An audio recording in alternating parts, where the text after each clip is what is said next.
Good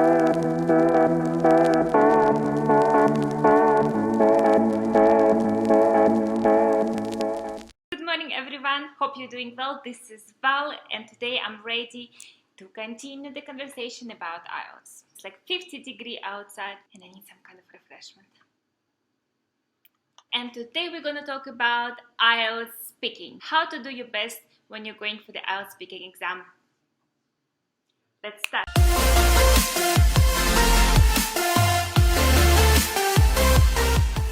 If you like my content and you feel like it's helping you in some ways, put your thumbs up and subscribe my channel. IELTS speaking test is a face-to-face informal interview with IELTS examiner, and it is same for academic and for general. And I hope you remember that if we want to integrate with you guys, we need to go for the general IELTS test. The test is divided into 3 parts to check your pronunciation, your fluency, your grammar, and your vocabulary. IELTS speaking test can be done in one day, same with your first 3 parts, or it can be done in a different way apart from your listening, reading and writing.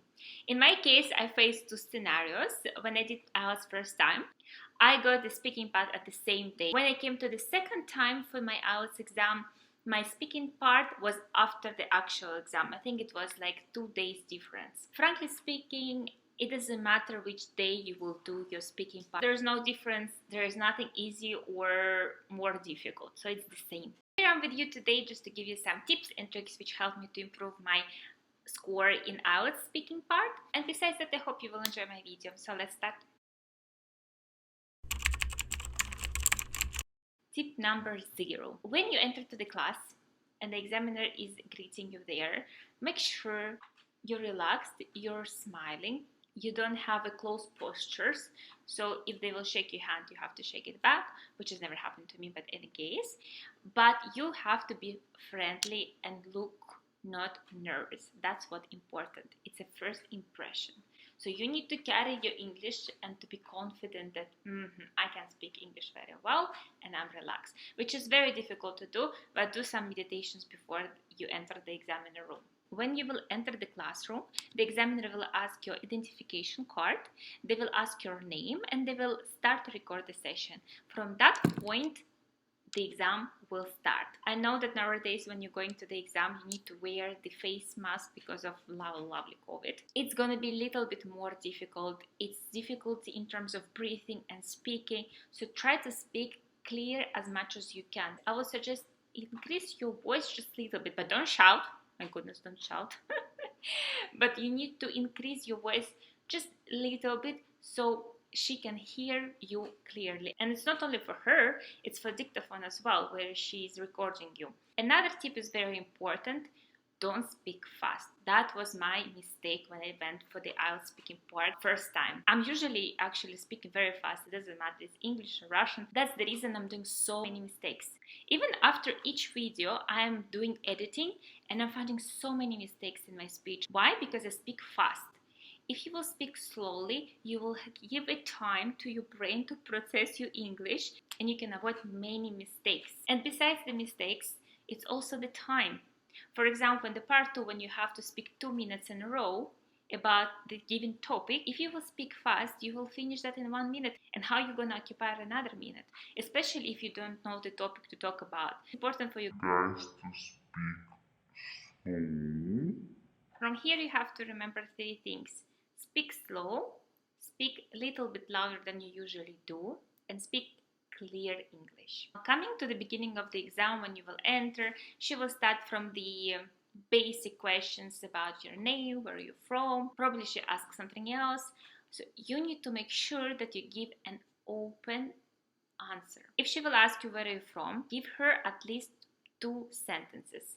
Don't give the whole text in the story of your city, of your town or your country. You need to make sure that your answer doesn't sound too short, that you don't have anything to add. Give her an idea that your vocabulary is rich. Give some details about your city where you were born, or you can generalize it and speak about your country.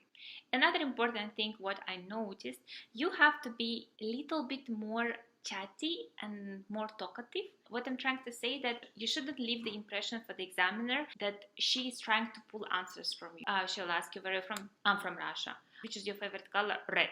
Are you single or married? Single. You understand what I mean? So it's like she's pulling answers from you. Additionally, try to not make pauses. I understand that we need to have a time to think about the answer. So what you can do, you can rephrase her question. I think it's a very popular trick. I did it a lot when I was doing my exams, even back home in Russia. If the examiner will ask you a question, just rephrase her question and start to answer, but don't give these pauses like, So I was speaking with the people around me and they said that, oh, well, we went away from the topic because I didn't know what to talk about. It can happen. My first exam happened to me. I got a horrible topic. I just don't like to talk about it. I have nothing to say about it. But what to do? If you don't like something, it will come to you. I was lucky enough to get this ticket, let's say.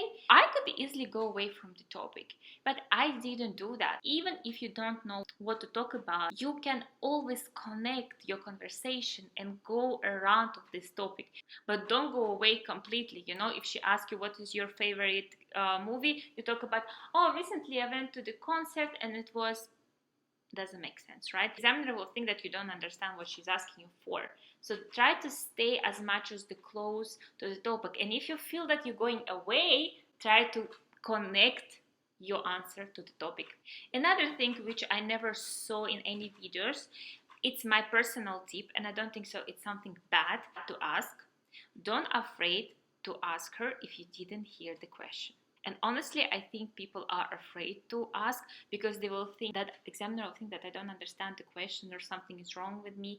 So it's okay. You can ask if you didn't get the question. Or what happened to me on the second exam, she asked me the question. I frankly speaking, I didn't understand what she's asking me for. So I didn't get the question actually. And to avoid talking, I asked her, can you please explain me what do you mean?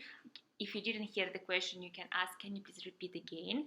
Or can you just rephrase the question so I will understand it better? It's not about how knowledgeable you are. It's how you can use English as your tool to ask or to answer. If you didn't understand or you didn't hear the question, go ahead and ask the examiner to repeat it for you. There is no harm in it at all. In the second part, when you will take the topic and you have to talk 2 minutes about it, the examiner can interrupt you. First of all, the examiner has to manage time. The second one, examiner can feel and understand that, okay, you can talk about this topic, you're confident enough, you're knowledgeable about it, they will interrupt you. Stay focused and don't be offended by that. It's just their job to manage their time and to ask questions as per the given list. In the second part, you need to make sure that you speak 2 minutes. Don't stop. If you stopped and you realize, okay, I already told everything and 2 minutes still going on, try to add more and more and more as much as you can. So you need to make sure that you speak 2 minutes non-stop. But in part 3, examiner will ask you the questions which is usually related to the second part, or it can be different. I faced 2 scenarios, so it depends. It depends of the moon. I don't know, it depends on what. So if it's going to be connected to the second part, I think it's going to be a little bit easier for you. But in here, you need to make sure that you answer the questions. Sometimes the questions can go further, and sometimes question can go from the examiner itself. That happened to me, and I was thinking like, oh my god, she's attacking me, she doesn't like me, she's rude to me. No, it's not like that. Remember one thing, nobody wants to fail you. It's their job to ask you questions in the giving time. So just relax. Don't take it personally and answer all the questions. Don't lose your temper. That's what's important. You have to stay focused all the time and concentrated on the given questions. That's the only way when you will be successful on this test. Well, fair enough. I talk about all the tips which helped me to succeed in my speaking test. If you have any questions, you can always ask me. I was preparing for this exam, I think at least 4 years. It took me long. So I am fully aware of everything what person actually can face there. Thank you very much for your time. I hope to see you next week. Bye.